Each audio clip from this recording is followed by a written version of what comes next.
merungkai isu semasa, mengupas permasalahan politik, agama dan sosial, mengulas pencapaian tawaran kerajaan.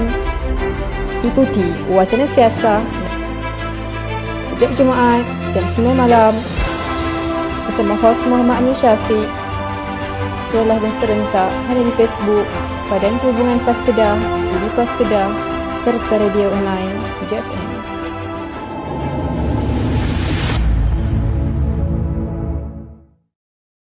Bismillahirrahmanirrahim. Assalamualaikum warahmatullahi wabarakatuh dan selamat malam. Kembali kita bersiaran pada malam ini dalam Bual Bicara Wacana Siasah yang dianjurkan oleh Badan Perhubungan PAS Negeri Kedah. Apa khabar para penonton yang sedang menonton program Wacana Siasah kita pada malam ini? Mudah-mudahan anda semua berada dalam keadaan sihat, sejahtera dan alhamdulillah kita dapat bertemu pada malam ini untuk kali yang keduanya dalam program Wacana Siasah yang dianjurkan oleh Badan Perhubungan PAS Negeri Kedah. Sebelum kita memulakan program Bual Bicara kita pada malam ini, suka untuk saya mengajak para penonton dan sidang hadirin sekalian untuk sama-sama kita kongsikan, kita share, kita like dan komen di ruangan yang disediakan di bawah untuk sama-sama kita pastikan supaya bukan hanya kita sahaja yang mengikuti program pada malam ini, selain daripada itu kita juga boleh mengajak kawan-kawan, jiran tetangga kita dan juga sanak saudara yang berada jauh maupun dekat untuk sama-sama mengikuti program pada malam ini.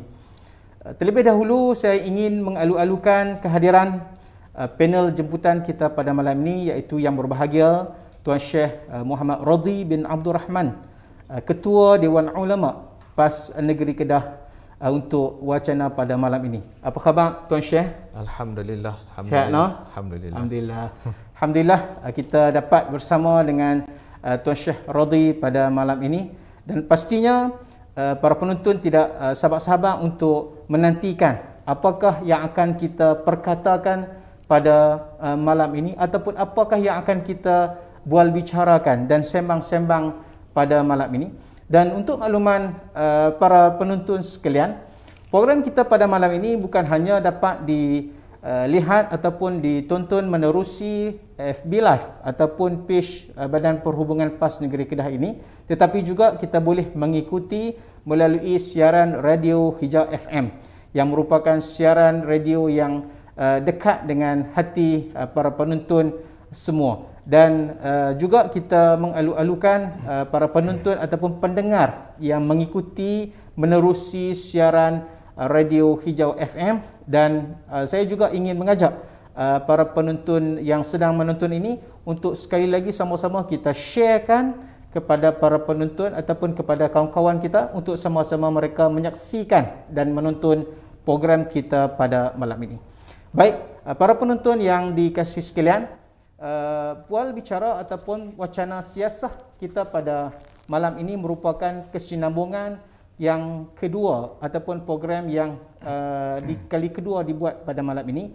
Pada minggu yang lalu kita telah bersama dengan yang berbahagia Ustaz Nurul Amin bin Hamid, Ketua Dewan Pemuda PAS Negeri Kedah, memperkatakan tentang gagasan Kedah Sejahtera, apa nikmat untuk anak muda. Dan pada malam ini alhamdulillah kita dapat bersama dengan yang berbahagia Tuan Syekh Muhammad Radhi Abdul Rahman selaku Ketua Dewan Ulama PAS Negeri Kedah, dan pastinya kita akan memperkatakan tentang soal keagamaan dan kerohanian yang semestinya perlu untuk diperbahaskan dalam kalangan masyarakat. Dan insya-Allah pada malam ini topik kita yang akan kita bicara dan bualkan pada malam ini iaitu gagasan Kedah Sejahtera, sifar industri judi dan arak. Para penonton yang dihormati sekalian, eloklah saya memperkenalkan dahulu panel yang akan bersiaran bersama kita pada malam ini, iaitu beliau merupakan anak kelahiran Kuala Nerang, Padang Terang. Tuan Syekh Radhi juga mendapat pendidikan tertinggi di Al-Azhar Mesir dalam bidang Quran dan Qiraat. Tuan Syekh adalah merupakan mudir Ma'had Imam Syatibi di Lepai dan juga merupakan pensyarah sambilan di Kolej Islam Darul Ulum Kidu. Tuan Syekh juga adalah seorang pembimbing haji dan umrah dan kini beliau merupakan Ketua Dewan Ulama PAS Negeri Kedah, timbalan yang dipertua PAS kawasan Pokok Senang dan juga timbalan pengurusi Yayasan Islam Negeri Kedah. Jadi kenalah ataupun tepatlah orang yang kita bawa pada wacana pada malam ini untuk memperkatakan tentang soal judi dan juga arak. Dan pastinya soal judi dan arak ini merupakan satu topik yang sangat hangat diperkatakan dalam masyarakat. Kalau kita lihat dalam rentetan peristiwa yang berlaku, berlakunya kemalangan, berlakunya langgar lari, berlakunya insiden-insiden kemalangan yang tidak dijangka-jangkakan, dan apabila dibuat kajian ataupun semakan kepada insiden-insiden ini, didapati sebahagiannya adalah datang daripada pengaruh alkohol dan juga ataupun kita katakan datang daripada pemabuk yang memandu secara tidak berhemah, akhirnya menyebabkan berlaku kemalangan jiwa kepada individu dan insan-insan yang tidak berdosa, menyebabkan kehilangan kepada ahli masyarakat dan juga keluarga. Dan selain daripada itu, kalau kita lihat dalam masyarakat kita pada hari ini, kita semakin bimbang dengan berlakunya banyak kes-kes perjudian yang secara haram yang melibatkan golongan terutamanya anak-anak muda. Dan ini semakin membimbangkan kepada kita masyarakat ini, dan sewajarnya kita sebagai rakyat Malaysia untuk memastikan supaya perkara ini dapat dibendung dan agar tidak berlaku penularan yang sangat orang kata apa dahsyat dalam kalangan masyarakat. Maka untuk itu kita sembangkan ataupun kita bual bicarakan pada malam ini dengan tajuk Gagasan Kedah Sejahtera Sifar Industri Judi dan Arak. Baik, Tuan Syekh yang dihormati sekalian, kalau kita lihat berdasarkan dalam surah Al-Baqarah ayat 219, Allah Subhanahu Wa Taala berfirman dengan maksudnya, mereka bertanya kepadamu tentang khamar, arak dan judi. Katakanlah, pada keduanya itu terdapat dosa besar dan beberapa manfaat bagi manusia, tetapi dosa keduanya lebih besar dari manfaatnya. Jadi kalau kita lihat dalam surah Al-Baqarah ayat 219 ini, Allah telah merakamkan betapa dosa yang sangat besar kepada orang yang melakukan dua perbuatan ini, iaitu berjudi dan juga meminum arak. Jadi bolehkah Tuan Syekh terangkan kepada kita berkenaan dengan ta'rif judi dan hikmah pengharaman judi ini dalam Islam? Silakan Tuan Syekh. Bismillahirrahmanirrahim. Assalamualaikum warahmatullahi wabarakatuh. Waalaikumsalam. Alhamdulillahi rabbil alamin, wassalatu wassalamu ala asyrafil anbiya'i wal mursalin wa ala alihi wa ashabihi wa man tabi'ahum bi ihsanin ila yaumiddin. Subhanaka la ilma lana illa ma 'allamtana innaka antal alimul hakim. Allahumma ya muqallibal qulub tsabbit qulubana wa aqwalana wa af'alana ala dinika wa ala ta'atika wa ala millati nabiyyika wa habibika Muhammad sallallahu alaihi wasallam. La ilaha illa anta subhanaka inna kunna minadh dhalimin.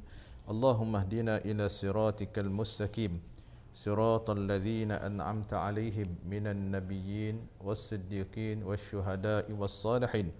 Allahumma ya muqallibal qulub tsabbit qulubana wa aqwalana wa af'alana ala dinika wa ala ta'atika wa ala millati nabiyyika wa habibika Muhammad sallallahu alaihi wasallam.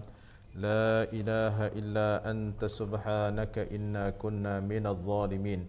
Allahumma faqihna fid din wa 'allimna ta'wil wahdina ila siratikal mustaqim.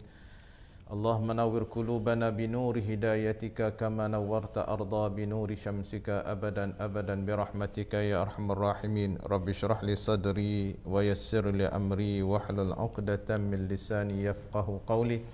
Rabbi yassir wa la tu'assir, Rabbi tammim bil khair. Amma ba'du. Yang berbahagia saudara Syafiq selaku pengurusi moderator kita pada malam ini, mudah-mudahan pertemuan kita dalam majlis ilmu ataupun soal bicara wacana kita pada kali ini akan mendapat rahmat petunjuk daripada Allah Subhanahu Wa Taala, dan insya-Allah di samping perkongsian ilmu dan pengalaman ataupun dalam kita merawat persoalan yang dikemukakan tadi, hasrat kerajaan negeri yang untuk mensifarkan judi dan kita kata arak di negeri Kedah ini. Jadi insya-Allah dengan kebersamaan kita, wacana kita dalam ilmu ini yang disebutkan sebagai ihdinas siratal mustaqim, tunjuklah kami ke jalan yang lurus, pastilah jalan yang ditunjuk oleh Allah Subhanahu Wa Taala, jalan yang dibawa pandu oleh Nabi sallallahu alaihi wasallam.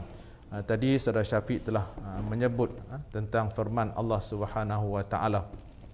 Sambungan daripada apa yang disebut, yang dibaca oleh Saudara Syafiq tadi, di sana juga pada surah Al-Maidah Allah menyebut kepada orang-orang yang beriman.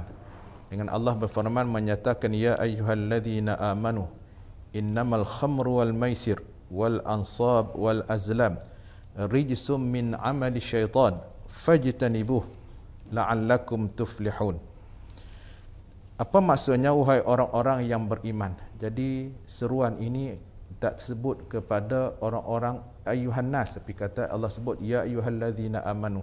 Sudah pastilah orang-orang yang beriman dia akan dengar dan patuh kepada ayat ini. Seruan ini. Allah menyatakan sesungguh-sungguhnya arak itu, dan kita kata peminum sama ada arak, peminum, penjual dan sebagainya, termasuk wal maisir, berjudi, termasuk berjudi, wal ansab, yang kita kata orang yang berkorban untuk berhala, wal azlam, dan kita kata mengundi untung nasib. Bahasa kita mungkin kita kata tikan memekak kot. Ya. Tikan memekak tu termasuk juga di situ. Adalah dikatakan fajidan, dia kata rijsum min amali syaitan. Kesemua yang disebut itu adalah perbuatan-perbuatan syaitan. Apa maksud sini Syafiq? Nahbak kalau manusia yang terlibat dengan kita kata terlibat dengan arak, terlibat dengan judi, terlibat dengan kita kata sembelihan yang bukan kerana Allah Subhanahu Wa Taala, nazar-nazar yang bukan kerana Allah Taala, termasuk kita kata dalam mengundi nasib, kita kata cabutan betuh, cabutan betuh, iaitu semua itu bukan anak kata, tapi Allah kata min amali syaitan, itu adalah syaitan. Itulah syaitan. Sebab itu dalam surah yang terakhir, di antara surah yang terakhir dalam Quran, Allah menyatakan kepada kita qul a'udzu birabbin nas. Allah kata qul a'udzu birabbin nas, berkata maknanya ya Allah, berlindunglah aku daripada Tuhan yang menjadi manusia. Daripada mana? Daripada kejahatan yang ayat yang terakhir minal jinnati wan nas. Minal jinnati wan nas, kejahatan yang ada pada jin dan ada pada manusia. Jadi ada manusia di kita kata sini, manusia syaitan. Jadi jangan marahlah. Kalau kita kata sebab orang tua-tua dulu kalau dia marah, syaitan dengan budak ni. Jadi apabila maknanya apabila benda-benda yang kita kata benda-benda yang bercanggah dengan Allah Subhanahu Wa Taala dan ajaran Nabi, kadang-kadang dia marah, syaitan dengan budak ni. Jadi bukan dia benci kepada budak tu, tapi benci kepada perbuatan ataupun kesalahan yang dilakukan. Apa Allah sebut kepada kita? Fajtanibuh, maka jauhkanlah. Bukan piduk rasa cuba, bukan nak terai-terai. Fajtanib, dan Allah memberi jawapan pula, la'allakum tuflihun. Di sebalik itu adalah kejayaan, kecemerlangan, keberuntungan. Tak cukup lagi Allah sebut pada ayat innama yuridu syaitan. Allah jelaskan sejelas-jelasnya, sesungguhnya syaitan itu ayyuqi'a bainakumul adawah. Hak perkara yang disebutkan di atas semua itu adalah faktor-faktor utama yang menyebabkan berlakunya perbalahan. Perbalahan kita kata adawatul wal baghdha. Bukan sakat kita kata perbalahan, bahkan boleh membawa kepada Syafiq sebut tadilah, dengan sebab minum arak, mungkin kita kata apa yang berlaku ni, yang duk minum teh kopi tepi jalan, tiba-tiba mai kereta belah depa. Tengah duk bawa kereta elok-elok, orang main belah Ya. Kadang-kadang orang buat jalan elok dari kiri kanan, main menonggah arus dan sebagainya. Akhirnya kita kata wal baghdha fil khamri wal maisir wa yasuddakum an zikrillah. Hak tu kita kata apa yang berlaku di tengah-tengah masyarakat. Bahkan di sana Allah menyebutkan kamu sesama manusia bersama dengan alam sekitar kadang-kadang rosak habis. Kita kata perbelanjaan yang begitu banyak dalam kita kata untuk kemudahan awam dan sebagainya. Bukan setakat saja. Wa yasuddakum an zikrillah. Bahkan dia manusia yang dah lupa dengan Allah Subhanahu wa taala. Kadang-kadang ialah kalau manusia yang terlibat ni agak-agak nak sembahyang Syafiq. Orang minum arak sembahyangkah? Sedangkan kita kata kalau setitik arak yang diminum 40 hari amalan tidak diterima oleh Allah Subhanahu wa taala. Begitulah. Sebab tu apabila ustaz pengalaman lah yang kita kata terlibat urus takbir dalam mengurus jemaah-jemaah haji dan umrah ini, golongan ni payah tak jumpa lah. Tak jumpa lah untuk kita kata apa, nak ke Mekah sana. Sebab dari sana innallaha tayyibun, sesungguhnya Allah itu baik, suci. Dia tidak akan terima malaikat yang suci, bersih. Begitu. Tak ada lah orang kata apa, hari ni aku tikam 6 ekor dapat duit nak pergi ke Mekah. Tapi perkongsian pada kali ini ada sebenarnya. Allah. Ada yang nakal.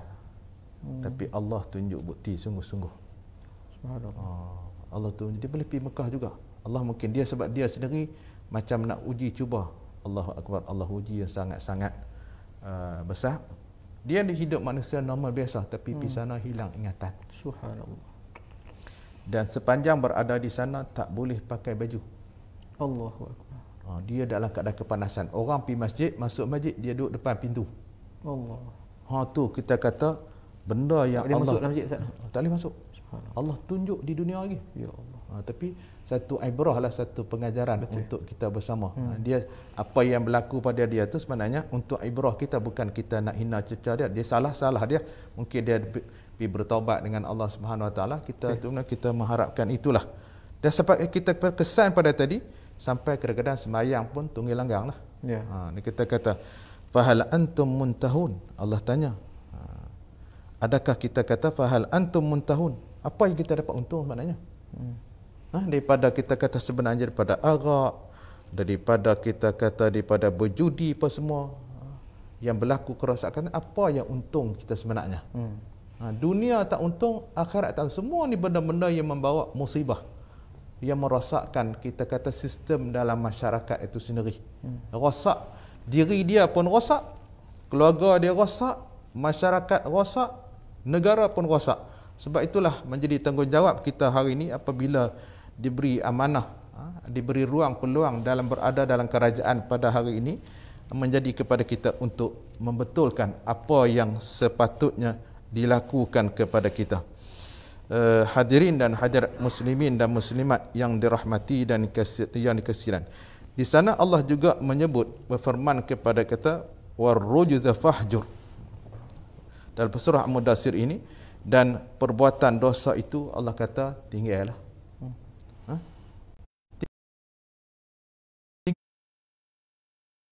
Tinggal, tak saduk gagah juga. Orang saya kata tak saduk cuba-cuba juga. Hak benda tak baik itu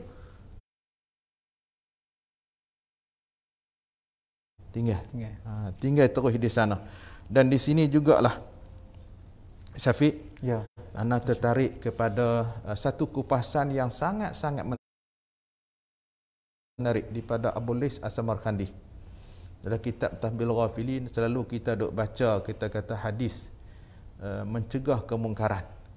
Dia kata pabilis bil yadi, melihat kemungkaran falyughayyiru bi yadihi fa illam yastati' fa bilisanihi fa illam yastati' fa bil qalbi. Jadi kebanyakan kita faham mencegah kemungkaran dengan tangan. Mencegah kemungkaran dengan lidah.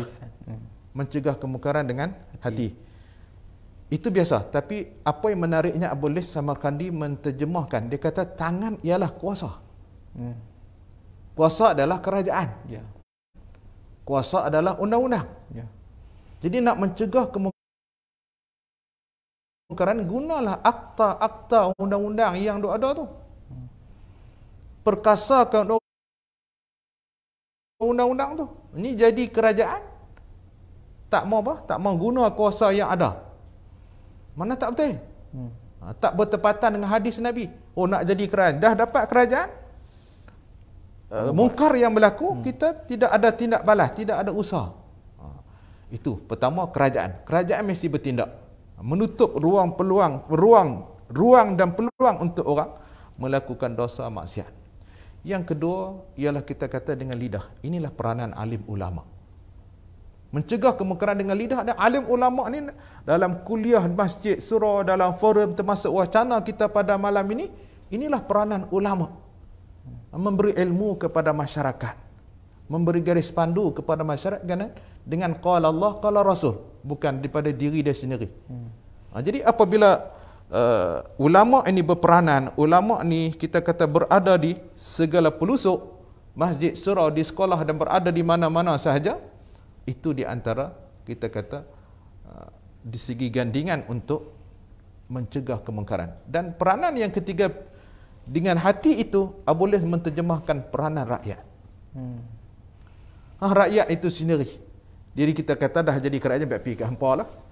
Kami duduk relax, kami nak tunggu tengok. Tak. Rakyat juga adalah menjadi telinga mata kepada kerajaan. Apa yang tak betul, dia boleh sampai dua saluran yang ada untuk rakyat. Saluran yang pertama pada alim ulama. Saluran yang kedua ialah melalui kerajaan itu sendiri. Kita kata sumbang saran, maklumat, laporan apa semua. Jadi kalau ketiga ni kita gemeling, kita gabungkan kuasa yang ada dengan alim ulama, dengan ilmu yang kita kata bagaimana nak menyelesaikan masalah dan gandingan bersama dengan rakyat. Masya Allah, kita kata kedah sejahtera, nikmat untuk semua ni memang tercapai. Akan tercapai. Itulah kita kata dengan masa yang diberi ruang kepada kita hari ini, marilah kita mengajak seluruh masyarakat, bermula dengan kerajaan, disambung dengan alim-alim ulama, bersama dengan rakyat, kita gemelingkan tenaga kita untuk mensifarkan judi dan arak itu sendiri. Dan di sini juga Allah menyebut kepada kita usaha kita. Dikata syaitan ini innama yuridu syaitanu an yuqi'a bainakumul adawah. Kita tengok pada ayat ini Allah menggambarkan bahawa syaitan ni bersungguh-sungguh nak menyesatkan kita. Buat kerja semalam tak dibayar gaji pun. Ini persoalan kita, dibayar gaji tak buat kerja ni. Ada jawatan duduk tak guna kuasa yang ada. Ni kita apa? Kita kata apa? Kalau syaitan ni buat kerja sungguh-sungguh dengan semangat apa? Untuk nak menyesatkan manusia itu sendiri. Tiba-tiba kita yang dijadikan hamba sebagai khalifah di atas muka bumi, Allah bagi mandat kepada kita untuk takbir urus muka bumi ini dengan kita kata dengan kehendak Allah Subhanahu Wa Taala. Persoalannya kita di mana kita? Syaitan bekerja bersungguh-sungguh. Tak cukup dengan diri dia goda, dihimpun di kalangan manusia syaitan untuk menyesat. Jadi kita yang kita kata kita berada di pihak yang benar ni, ya, sebab itulah dalam muqaddimah Ustaz tadi saya baca supaya Allah yang membolak-balikkan hati, tetapkanlah segala hati kita di atas agama ini, termasuk segala perbuatan, segala perkataan kita. Kadang-kadang banyak kita berforum, bercakap sebagainya, tidak berjaya sekira mana kita hanya di depan macam kita pada malam ni, kita berwacana, tapi lepas wacana kita jadi manusia lain. Kita bercakap di depan kamera, depan TV ataupun di depan masyarakat umum di masjid surau, kita bercakap qala Allah qala Rasul, di sebalik kita menjadi manusia syaitan wa'iyadzubillah. Perkataan termasuk perbuatan kita. Sebab kita minta ya Allah tetapkanlah apa yang dalam hati kita, tetapkanlah apa yang kita tutur kata, termasuk ya Allah tetapkanlah segala perbuatan kita. Biar di depan manusia begitu, di belakang manusia pun begitu. Kita tetap istiqamah. Inilah peranan penting kita kata tentang judi itu sendiri. Dan di sana judi juga disebutkan apabila Syafiq tanya tentang apa takrif tentang judi, dia kata rijsun. Rijsun ni benda yang najis. Benda yang kotor. Ni apa pusing pun memang benda tu benda yang kotor. Yang kita kata kotaknya di sudut agamanya dosa besar. Kotaknya itu sudut agama, di sudut masyarakat porak-poranda. Hilang sistem kemanusiaan itu. Dengan sebab apa? Dengan sebab judi itu. Yang kita kata penuh dengan berbagai-bagai bahaya. Yalah, nak kaya cepat. Tapi kerja malas. Jadi kita kata kerosakan demi kerosakan mungkin akan berlaku kita kata dalam masyarakat itu sendiri. Itulah sedikit gambaran kita kata kerosakan judi itu sendiri. Apabila kita melihat kepada peringatan itu boleh kita kita faham betul-betul peranan kerajaan, peranan ulama, peranan rakyat. Mudah-mudahan sifar judi ini boleh kita tangani. Dan ada kadang-kadang hari ini, contohnya judi ini, kadang hari ini dia masuk ke ulang kampung, Syafiq. Ya, main ke ulang kampung, main ke ulang dangau, main ke ulang dangau kat atas bendang bodoh kita kata. Jadi kita lah hari ini dengan kita kata menggunakan kemudian tangkap gambar, report kat polis, habaq semua. Sebab apa? Sebab kita akan ditanya soal oleh Allah SWT. Tengok mungkar di depan, tak bertindak. Maka ketika itu kita akan ditanya. Sebab kehidupan kita ni, kita duduk pada malam ni melibatkan dosa pahala, melibatkan syurga neraka. Bukan sakat sini, di mana-mana kita berada, selagi mana kita berada di atas muka bumi ini, selagi mana kita hidup di atas muka bumi ini, kita tidak terlepas daripada dosa pahala. Kita kata biar pergi kat depa lah. Kita tahu mungkar itu berlaku, biar pergi kat depa. Adakah kita tak berdosa? Kita berdosa.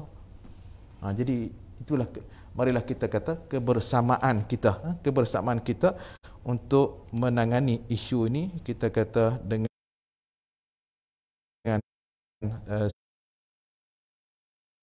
sebaik mungkinlah. Itulah sikit perkongsian awal Syafiq.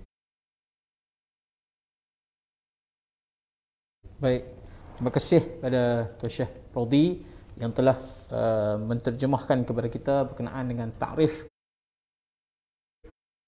judi, dan juga Tuan Syekh telah membawakan beberapa ayat-ayat Quran yang menerangkan tentang bahaya, yang menerangkan tentang tidak baiknya ataupun tidak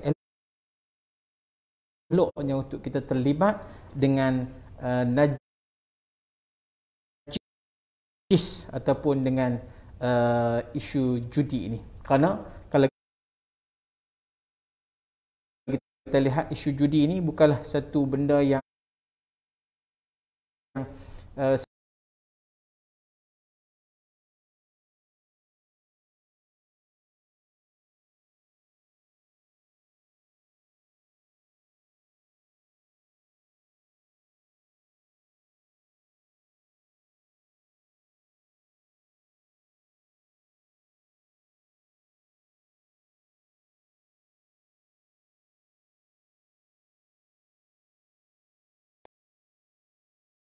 satu peringatan yang kecil, tapi ada satu peringatan yang besar Allah SWT berikan kepada kita, dan daripada itu boleh menyebabkan berlakunya pelbagai kecelaruan dalam masyarakat yang telah disebutkan sebentar tadi. Baik Ustaz, berkenaan dengan apakah yang di sudut pandang Dewan Ulama melihat langkah-langkah yang telah dilakukan oleh pihak kerajaan negeri sebagai sebuah kerajaan yang memegang kuasa untuk memastikan supaya rakyat dalam negeri Kedah ini khususnya hidup dalam keadaan yang sejahtera atau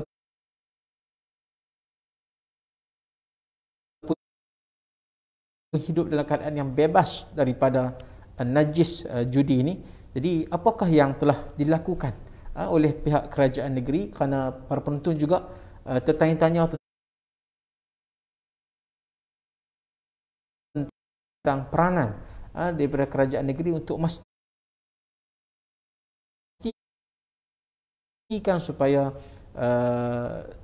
isu judi ini dapat ditangani dalam negeri Kedah ini? Silakan Fadil Dr. Syah. Terima kasih Saudara Syafiq.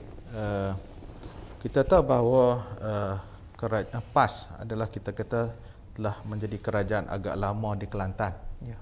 Hampir 30 tahun lebih menjadi kerajaan di Kelantan, termasuk kita kata Terengganu, kita kata pernah jadi kerajaan jatuh dan kembali menjadi kerajaan. Termasuk di Kedah, kita pernah jadi kerajaan kembali kepada Kedah kerajaan.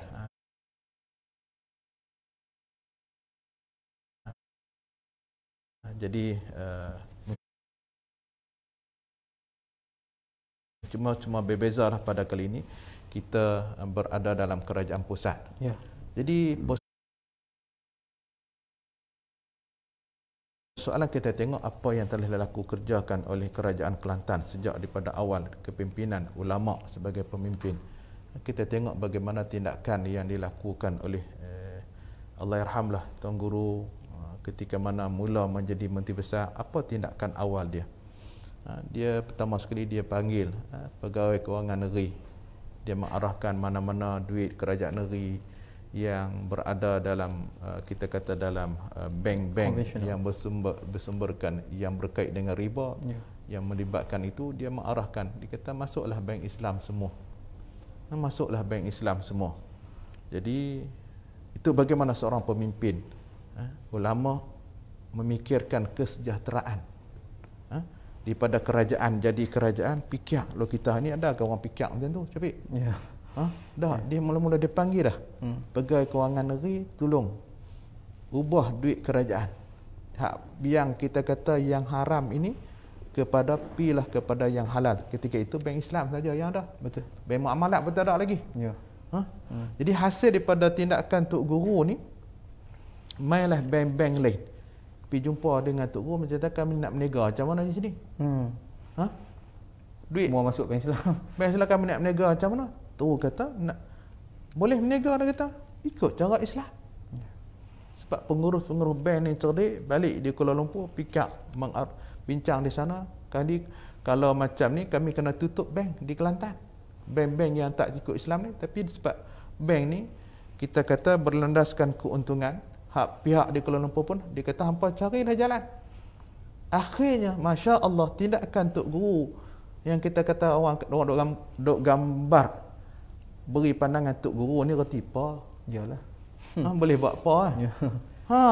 Dapat kerajaan mengislamkan semua bank di Kelantan. Itulah berlakulah ketika itu masuklah Hong Leong Islami, kita kata bank Islami, semua Islami ketika itu. Sentuhan Tok Guru. Sebab apa? Melibatkan dosa pahala, halal dan haram. Itu gambaran kita kata peranan kerajaan itu sendiri. Apabila report kat polis, habaq semua. Ya. Sebab apa? Sebab kita akan ditanya soal oleh Allah SWT. Tengok mungkar duduk depan, tak bertindak. Maka ketika itu kita akan ditanya. Sebab kehidupan kita ni, kita duduk pada malam ni melibatkan dosa pahala, melibatkan syurga neraka. Ya.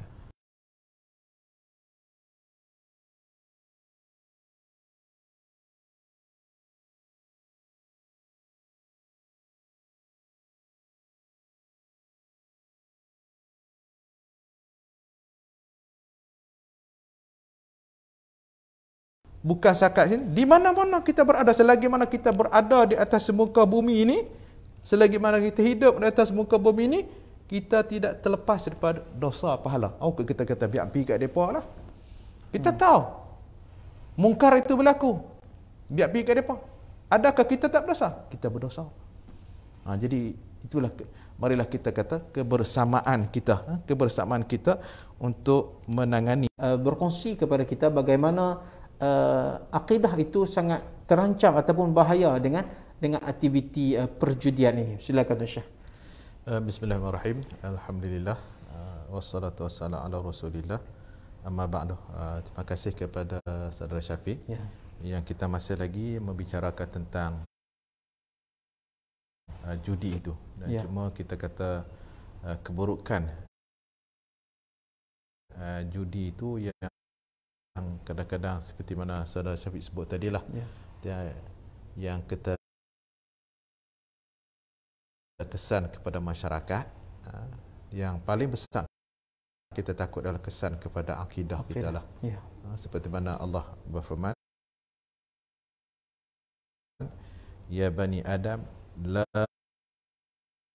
yaftinannakumus syaitan. Wahai bani Adam, janganlah kamu ni kita kata difitnahkan, terkena fitnah syaitan itu, kama akhraja abawaikum minal jannah, seperti mana kita tahu bagaimana fitnah syaitan itu sampai mengeluarkan tok-wan kita daripada syurga Allah Subhanahu Wa Taala. Fitnah sebenarnya syaitan ni dia fitnah besar. Fitnah. Jadi judi ini adalah kita kata permainan syaitan. Jadi dengan kesan judi kita kata ketidak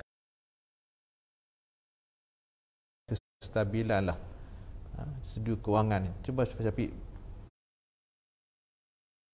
bayangkan duk kerja puluh-puluh tahu dapat 1,000-2,000 habis dalam sekelip mata saja. Allah. Bagaimana kestabilan, dan kalau dia sebagai seorang ayah, macam mana anak nak minum susu, beras dia dapat macam mana, hilang dalam sekelip mata saja. Kita kata kesan buruk itu di sudut kestabilan, di sudut kewangan dan sebagainya. Bukan takat saja, jadi judi juga kadang-kadang hak tu kerja, kadang-kadang dengan sebab judi ni kita malas kerja. Dia akan timbul kepada kita ada malas bekerja, dan yalah main judi lah senang. Kita kata dapat satu amount besar kan. Ya, puluh kerja teruk tu dapat sikit, kopi sekali ya. Tikan nama ekor dapat seketul banyak semua. Jadi kita kata 10,000. Jadi itu benda-benda yang kita kata merosakkan pemikiran yang ada pada masyarakat itu. Sampai satu kemuncak kita kata yang paling takut, kita dah sampai kita kata Allahumma shalli ala sayyidina Muhammad, minta tolong kepada yang gaib-gaib ini. Allah. Betapa di gunung sana, mungkin hak gunung Jerai tu pasal api duk menurun nama ekor banyak sana kot. Pelayak gunung Jerai tu. Pelayak gunung Jerai tu. Kita pun dapat maklumat jugalah, ada api duk menurun nama ekor kat atas sana dan sebagainya, khurafat apa semua tu.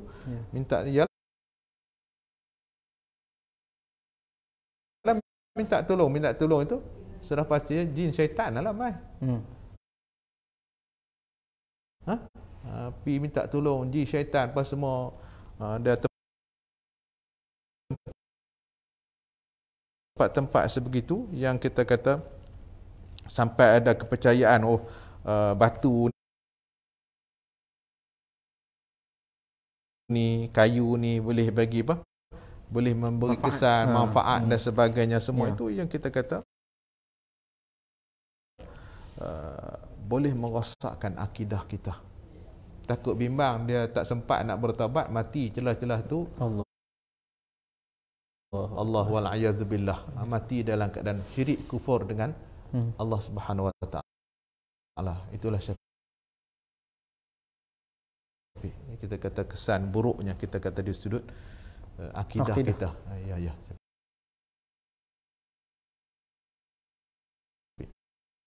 Baik, terima kasih bagi Tuan Syekh di atas sedikit perkongsian ataupun kupasan, iaitu bagaimana judi itu bukan hanya boleh menyebabkan berlakunya orang kata penyakit dalam masyarakat, tapi jauh yang lebih kita khawatirkan iaitu kebimbangan kita tentang akidah yang mungkin terancam oleh disebabkan oleh perjudian, kerana mempercayai perkara-perkara yang ghaib, perkara-perkara yang ataupun mempercayai benda-benda yang boleh menyekutukan kepada Allah Subhanahu wa taala. Jadi kita minta simpanglah daripada kita terjebak dan terlibat dengan kancah perjudian ini. Tadi kita, para penonton yang dikasihi sekalian, sebenarnya tadi kita telah banyak memperkatakan tentang aspek judi, dan pada malam ini kita juga akan mengupas berkenaan dengan isu arak. Kalau kita lihat isu arak di dalam negara kita ni bukanlah sesuatu yang baru, dan arak itu juga disebut sebagai punca kadang berlakunya kemungkaran yang lain, seperti penzinaan dan pembunuhan. Daripada arak itu boleh menyebabkan berlaku orang yang sama melakukan penzinaan dan juga pembunuhan. Jadi kalau kita lihat di situ menampakkan kepada kita bahawa besarnya ataupun kesan daripada alkohol ataupun arak ini ataupun perkara yang memabukkan ni boleh mengundang lebih banyak lagi dosa-dosa yang dilakukan dalam hanya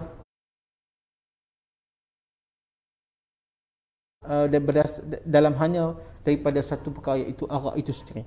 Jadi bolehkah Tuan Syekh berkongsi dengan kita pada malam ini, kenapakah Allah Subhanahu wa taala melarang umat manusia ini daripada meminum arak ini, dan mungkin di sana terdapat hikmah-hikmah yang menjadi rahsia yang tersembunyi kenapa Allah Subhanahu wa taala melarang arak itu daripada kita semua minum dan dekatinya. Silakan Tuan Syekh. Terima kasih kepada Saudara Syafiq dalam perbahasan kita, perbincangan kita pada malam ini tentang isu arak itu sendiri. Kita tahu arak adalah ummul khaba'is. Kita kata ibu segala kejahatan, ibu segala kejahatan. Kita tengok bagaimana kisah yang masyhurlah diceritakan pada alim ulama kita, bagaimana bersisa seorang ahli ibadat, dia rajin beribadat, pulun, di ketika malamnya dia berqiyamul lail, di ketika siangnya dia berpuasa. Di sinilah dia diuji dan teruji. Satu ketika dia iblis ini fikir, macam mana aku nak sesat, hak lain aku boleh sesat banyak, aku bersisa ni aku nak masuk macam mana. Syaitan ni bagi-bagi dia ruang masuk. Kalau cara tok guru, cara tok guru. Kalau Syafiq golongan profesional, cara profesional kita kata. Dia akan masuk ke pelbagaian dia. Yang pasti dia akan cari ruang pintu. Dia nak masuk. Nak tutup, kita kata apa? Sebab itulah Nabi ajak kepada kita sentiasa minta lindung kepada Allah, baca kuliah, baca qul a'udzu birabbil Allah, qul a'udzu falaq. 3 kali pagi, 3 kali petang tu nak tutup pintu ruang syaitan, jangan duk masuk dekat dengan kita. Termasuk juga Allah ayatul azam, ayat kursi yang kita kata sebagai penghalang kepada diri kita supaya supaya ruang-ruang syaitan nak hampir kita tak boleh.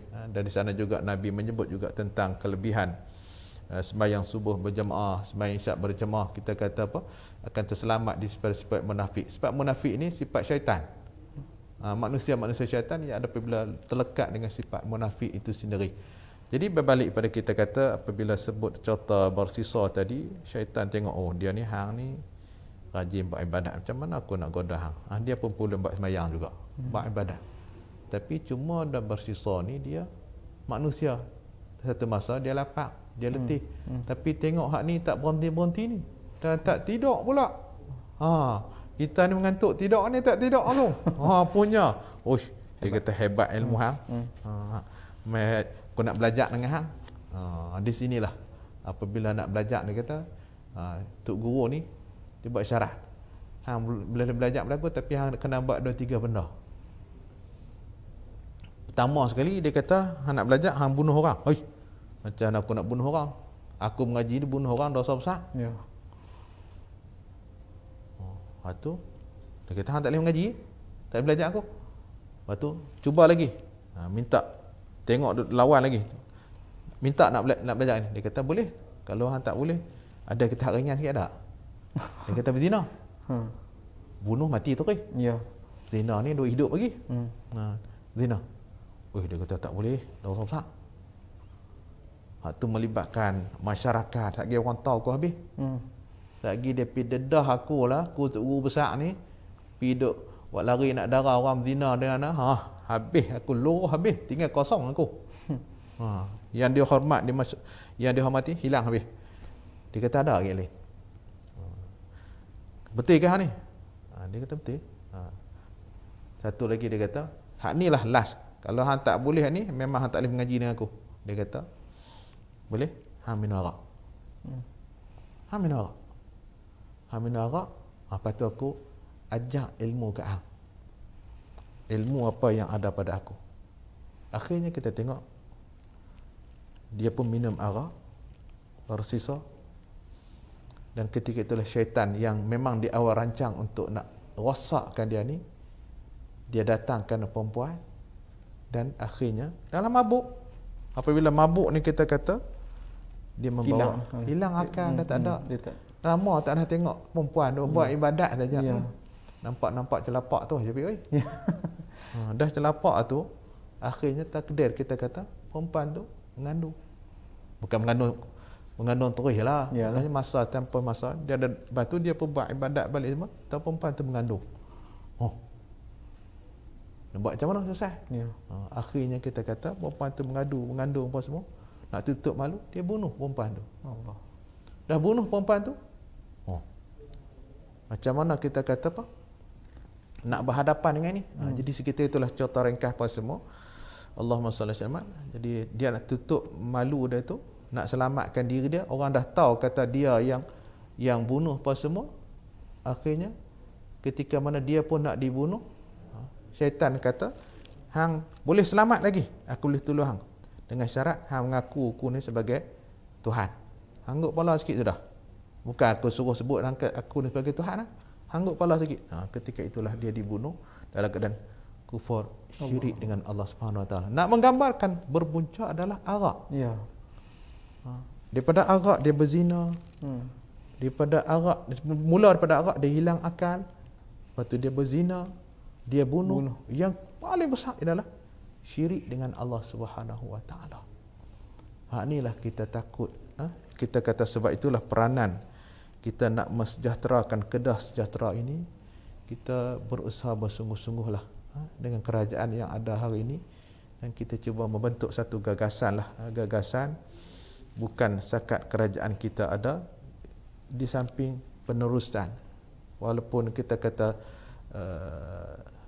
kerajaan yang mana pun, baik di peringkat negeri dan peringkat pusatnya, kita berusaha bersungguh-sungguh. Yang kita kata supaya peringatan Allah Subhanahu Wa Taala yang disebut kita tadi, kita kata apa? Pada muqaddimah sebut ya ayyuhalladzina amanu innamal khamru wal maisir wal ansab wal azlam rijsum min amali syaitan. Ini kita kata apa? Kita terapkan dalam pentadbiran kita, dalam urus takbir kita. Dan kita juga perlu ingat Syafiq di sana kita kata berlakunya pergaduhan, perbalahan adalah berpunca di hilang akal. Berkelahi apa semua. Itu di sudut kita ke pergaduhan, termasuk kita takut lagi keruntuhan rumah tangga. Jangan untuk lelaki tak ketahuan kepala ekor kita kata. Hak mana kepala, hak mana ekor, siang malam pun tak tahu. Jadi macam mana rumah tangga, sampai mungkin kadang-kadang dia cerai bini dia sebagainya. Ini wal'ayadzubillah lah. Itu kesan buruk, sebab tu Allah larang. Tak ada satu pun arak ni kita kata nak jadi baik. Yang membawa mudarat. Mudarat yang besar kita kata. Sebab itulah Nabi SAW memperingatkan kepada kita di mana sahabat Nabi Abdullah bin Umar menyatakan kullu muskirin khamr. Kaedah dia. Jangan ada nampak kasbet dan sebagainya. Kaedah arak ni, apa-apa saja yang memabukkan dikira. Dua ketom mabuk tak? Mabuk. Tok mabuk tak? Kalau tok yang kita kata mabuk, mabuk. Apa saja yang memabukkan dikira arak. Dia kata lagi wa kull muskirin haram. Hak mabuk tu hukumnya haram. Dan daripada haram itu, man syaribal khamr, siapa yang minum arak di dunia ni, famatat, apabila takdir dia mati, wa huwa yudminha, dia akan sangat-sangat menyesal. Allah. Nyesal macam mana? Sebab apa? Walam yatub lam yashribha fil akhirah. Sesal macam mana? Tak masuk minum arak, tak sempat nak bertaubat, tak sempat bertaubat, tiba-tiba mati.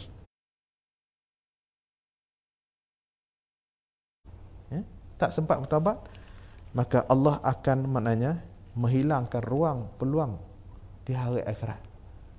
Lazzatil lisyaribin, nikmat arak dalam syurga ni tak dapat. Sangat-sangat. Rahiqul makhtum. Rahiq adalah satu jenama arak dalam syurga Allah Ta'ala. Nikmat yang kita kata dalam syurga ni, minuman yang satu, arak dalam syurga yang berjenama Rahiq ini, minum pertama sedap, minum kedua sedap, tiga lagi sedap, dan tidak menghalangkan akal. Itu nikmat Allah Subhanahu Wa Ta'ala beri kepada nikmat dalam syurga Allah Subhanahu Wa Ta'ala. Hak kita hidup di dunia ni, arak yang membawa kepada kemusnahan, beza. Kita nak arak yang membawa kemusnahan ataupun arak yang penuh kelazatan, yang penuh dengan nikmat. Dan di sana juga seorang ulama, Ka'abul Ahbar, menyatakan bahawa tentang arak, dia kata sekiralah, dia kata saya ni diberi pilihan untuk minum segelas api, jalan cawan tu penuh dengan bara api, dengan kita kata satu gelas lagi arak.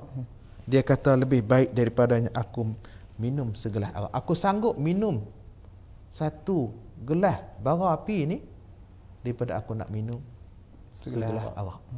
Itu nak menggambarkan betapa besarnya kesan kepada arak itu. Mudarat api itu kita kata habis dah tu.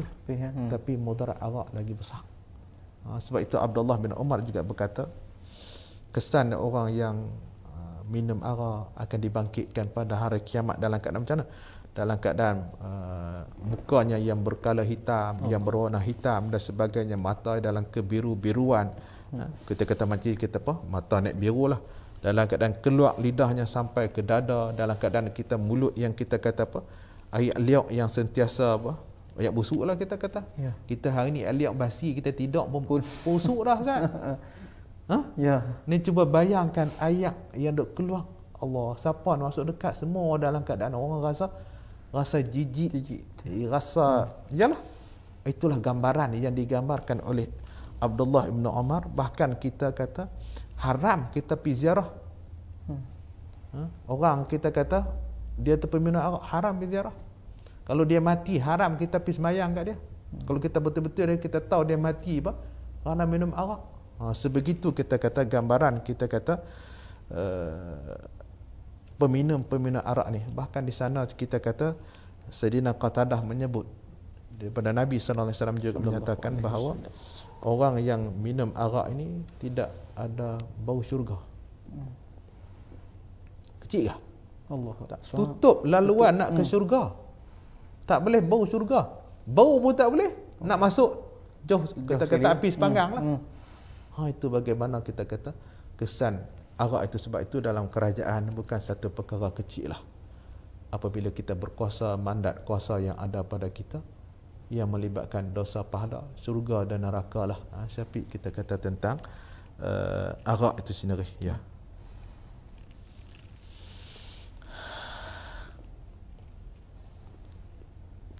Baik Ustaz, terima kasih di atas penjelasan yang telah dikongsikan kepada kita bagaimana arak itu disebut sebagai suatu benda yang boleh mengundang lebih banyak lagi kesan-kesan yang tidak baik daripada berpunca daripada minum arak. Walaupun segelas arak itu, tapi dia boleh mengundang banyak masalah kepada peminum. Jadi sudah pastilah di situ penting untuk kita menjauhkan dan memastikan supaya masyarakat kita tidak mudah untuk mendekati arak. Tapi Ustaz, sebagai satu persoalan pada hari ini, kalau kita lihat dalam negeri Kedah kita ini pun. Bagaimanakah kalau kita boleh lihat kebimbangan kita kepada masyarakat, kerana kita masih dapati ada sebahagian daripada kedai-kedai seberaneka seperti 7-Eleven yang masih lagi menjual arak di situ, dan ini mungkin orang kata apa, bukanlah membantu memudahkan, tapi boleh menyebabkan anak-anak muda kita mudah untuk mendapatkan arak ini. Apa pandangan Dewan Ulama lah dalam perkara ini, Ustaz? Silakan. Terima kasih Saudara Syafiq. Apa yang dilontarkan kepada kita lah, kita kata persoalan masih lagi, kita kata penjualan arak ni secara terbuka. Ya. Kita Kedah ni nak buat lagu mana? Ya. Sebenarnya kita dah ada contoh dah. Tak perlu nak sikit otak fikir. Kelantan dah lama haram dah. Ya. Kelantan, kerajaan Kelantan buat syarat mana-mana kedai 7-Eleven ni nak buka jual arak tak boleh. Apa boleh berniaga tempat kami? Tapi jual arak tak boleh. Adakah kedai 7-Eleven tak ada di Kelantan? Ada. Tengok. Sebab orang berniaga ni dia nak cari pelanggan. Bukan dengan sebab tak jual arak tu kita tak boleh berniaga. Ya. Kelantan terbukti hari ini. Pergilah masuk kedai 7-Eleven di mana di Kelantan tak ada arak di sana. Ya. Soalan di Kedah pasal apa? Kita tak boleh buat. Bahkan bab arak ni Syafiq, bukan setakat agak dalam Quran saja, bahkan kitab Taurat disebut sebagai 25 kali pengharaman arak. Kalau kita kata orang Kristian pun dalam Injil pun disebut tentang pengharaman arak. Ini norma yang Allah bagi pada kita. Kita perjuangan kita ni bukan perjuangan semata-mata kita orang Islam. Bahkan kalau kitab Injil, Taurat pun sebut tentang pengharaman arak. Sebab apa? Inilah yang akan merosakkan kepada masyarakat itu sendiri. Apa yang Syafiq sebut tadi, kita kata apa? Tentang kedai-kedai apa semua ini, inilah tanggungjawab pada pihak berwajib lah. Pihak berwajib, dan kita sebagai ulama akan terus memantau, akan melihat, dan rakyat sana tolonglah tengok sama. Tu Ustaz sumbang saran kepada kita, dan kita menyeru dan mengajak atas nama Dewan Ulama, kita memohonlah tindakan-tindakan segera dengan kuasa yang diberi kepada kita. Tolong tengoklah kedai-kedai 7-Eleven ni yang kita kata yang secara terbuka jual arak. Tu arak tu sebab kuasa lesen ada di tangan kita. Jadi tolong tengoklah. Jangan buat nampak mata tak nampak pula. Takkan nak tolong kami tolong bagi spek mata kot. Jadi kita tolonglah tengok, sebab benda ni bukan benda yang kita kata secara Allahumma salli ala sayyidina, bukan kita kata benda dengan sebab tak jual arak, pendapatan negeri akan berkurangan dan sebagainya. Dah terbukti di Kelantan.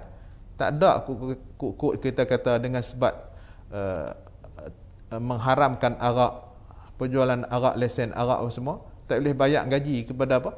Kepada pejabat awam, tak ada. Bahkan dapat bonus lagi.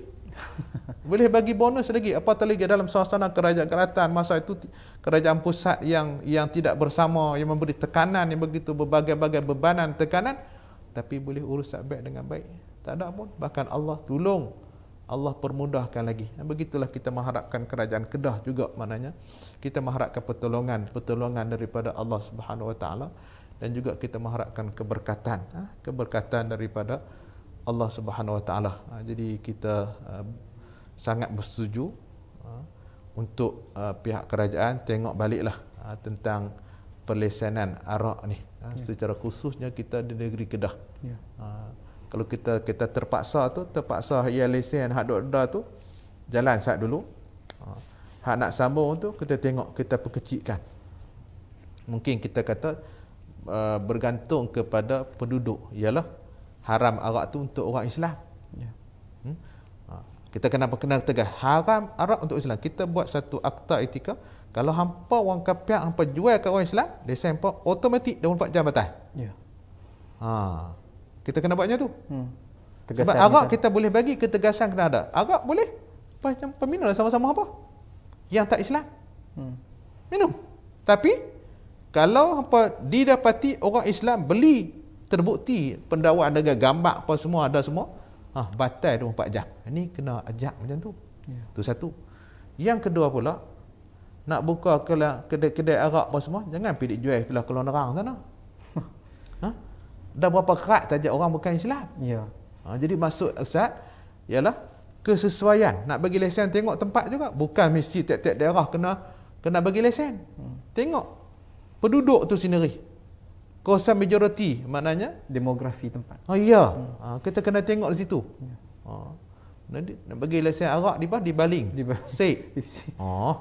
Itu kita nak menyuburkan lagi. Ya. Jadi patut sik baling padang terak tu tutup tak ada dah. Termasuk pokok senar tak ada dah.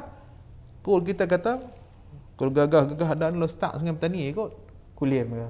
Kuliah berdagang. Kuliah homai ke? Jadi gitu kita kata jadi kita mesti ketegasan di sini.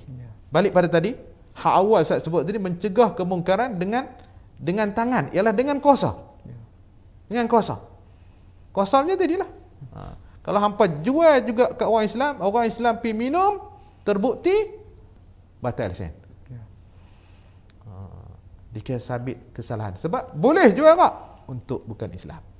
Boleh jual arak tetapi bukan di tempat awam. Macam Kelantan buat. Hampa nak minum arak, boleh. Hampa pergi beli, balik minum di rumah. Bukan buka satu restoran besar buat pesta arak. Bukan dia. Boleh minum tapi minum di rumah. Bukan buat satu majlis kerajaan. Kita kata berpestakan dengan botol-botol arak. Ini kita kata di sudut ketegasan, itulah sendiri kita kata dari pihak yang berwajib yang kita bersama dengan kerajaan hari ini. Dahlah kita tahu, kita faham dengan masyarakat majmuk kita ada Cina, Hindu dan sebagainya. Kita ada orang Siam yang tapi Siam pun bukan semua. Kalau kita tanya doktor perubatan, dia pun tak setuju minum arak. Tengok orang kita kata, lebih tanya Tok Sami minum arak, dia pun tak setuju. Nampak ada di situ kebersamaan sebenarnya. Orang hak cerdik pun tak mau minum arak. Jadi sebab apa? Dia membawa satu kerosakan. Jadi apa yang kita nak buat, apa yang kerajaan pertegaskan, tidak salah pada norma-norma, tak ada. Di sudut kesihatan, Allah sebut wala tulqu bi aidikum ila tahluka. Jangan kamu campakkan diri kamu kepada kebinasaan. Ada apa untungnya minum arak ni? Bahkan hilang akal. Rosak sana sini. Bawa kereta langgak sana sini. Tak pasal-pasal. Jadi rosak kebinasaan. Bukan binasa tu hakikat dia. Orang lain pun rosak bersenang. Itu kita kata kesan kepada apa? Kepada arak. Jadi sebut tadi bahawa bagaimana Qatadah menyebutkan, Sayyidina Qatadah menyebutkan bahawa Nabi menyebut haram. Kita kata tak bau syurga kepada orang-orang yang minum arak ni lah. Jadi itulah kita kata perlu kita kata kegemelingan bersama kita dalam mengenai isu ini yang kita kata nak kosongkan arak itu sendiri. Dalam masa sama keterbukaan kita ialah kita haram hanya untuk orang Islam. Haram hanya untuk orang Islam. Hak tak orang Islam, hampa nak minum satu guri pun, satu tong pun minumlah. Tapi bukan di tempat awam. Di rumah hampa. Ni hampa nak jadi sedekah tabah keluarga mereka, tak percaya, ambillah cabik turun pergi bawah, tanyalah perempuan-perempuan yang suami minum arak, apa akan jadi mereka. Mereka 100%, mungkin 300% tak setuju. Bukan Islam ni. Bukan masuk hak Islam telah lah. Hak bukan Islam. Pergi cari tengok. Tanya perempuan-perempuan isteri ni ataupun anak-anak perempuan setuju tak kalau pak minum arak. Pada awal pagi dia bapak tak setuju. Tu hak Islam. Tapi itu bukan Islam. Bukan Islam tadi. Itu pulang dah depa lah. Kita orang Islam, mana kita kena tegas. Orang Islam minum arak, batal lesen. Nampak orang Islam beli arak, batal lesen. Sebab dosa sama. Yang minum, yang jual, yang beli, yang tolong pergi hantar dan sebagainya. Tapi itu kita kata apa? Tentang apabila persoalan yang Syafiq timbul lah tentang kita kata apa? Tentang supermarket kita, kedai-kedai kita yang penjualan arak. Orang Islam memang awal-awal haram terus lah. Kita kata itu. Di sudut pelesenan lah kena ada ketegasan di situ. Yang nak keluar lesen tu sebolehnya orang yang beramanah lah, bukan terima rasuah dan sebagainya. Wallahu alam. Baik, terima kasih kepada bahagian Tuan Syekh di atas kupasan dan juga pandangan di sudut pandang Dewan Ulama PAS Negeri terhadap isu arak yang berlegar dalam negeri Kedah ni.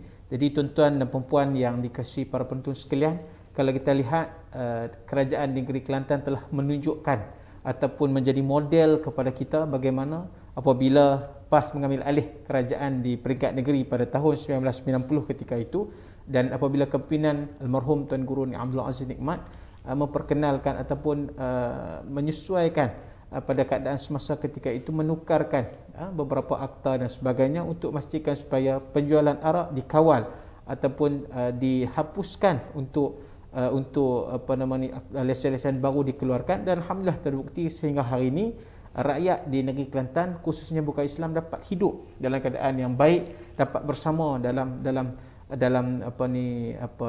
kehidupan bermasyarakat dengan baik, tidak ada masalah, tidak ada kita berlaku konflik kaum apabila kerajaan memperkenalkan. Itulah keindahan sebenarnya yang Islam berikan kepada kita, yang Islam pamerkan kepada kita. Apabila kita mengambil Islam itu sebagai panduan dan juga sebagai suatu cara hidup yang melengkapi keseluruhannya, maka insya-Allah kita akan menikmati suatu kehidupan yang sangat baik. Dan yang bahagia Tuan Syekh, kita sudah berada di penghujung rancangan pada malam ini.